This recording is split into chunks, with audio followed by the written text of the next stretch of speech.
Let's build a 60-in-1 Multicade. First and foremost, sorry about all the background noise. It is a very windy day here in West Texas. So what we have here is a very basic 8-liner. It was turned into a 60-in-1 at some point. It's already got the board in here all wired up. There's your power supply.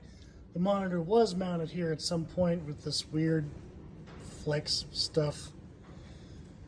Not very reliably done. I'm not sure where that monitor is now, but it may or may not have worked anyway.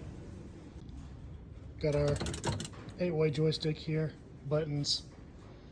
The first thing you'll notice is that this entire thing is ugly as sin. Just an absolute eyesore. The simplest thing to do would be to put a monitor in it and sell it, but it would be an embarrassment to this showroom or any collection it would join. So here's the plan of action. We're going to take this board and power supply and move them further down into the cabinet. We're going to take this shelf and rotate it 90 degrees and mount a flat screen to it so it's got the proper orientation. We're going to paint this cabinet just a nice flat black. I know you're probably married to this nice looking wood grain, but as you can see, it's falling apart on this left side. So we need a nice consistent color scheme, and you know, I hate to see this go, but you know, what are you gonna do? If you're absolutely in love with the brown and silver T-molding, that too is going to go, so I'm sorry. We'll add a piece of smoked plexi here to the front.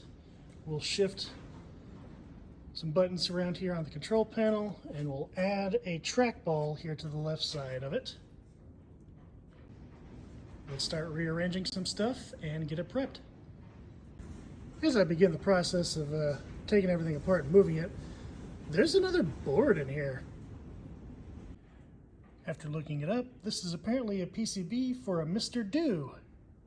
That's pretty cool. I don't have a way to test it, but maybe someday I will. Free board. Ready for the first coat. While that dries, we can start drilling the new holes for the monitor and the control panel. Okay, so the hole I drilled for the trackball may not be the prettiest, but it'll be covered up by the top plate, so it's fine. This is now ready for its second coat. While that paint dries, we can start with this unfortunate mess that's going on the inside. We'll begin by mounting the PCB and power supply properly, cutting out all this unnecessary wiring that we won't be using, and routing the wiring that we will be using.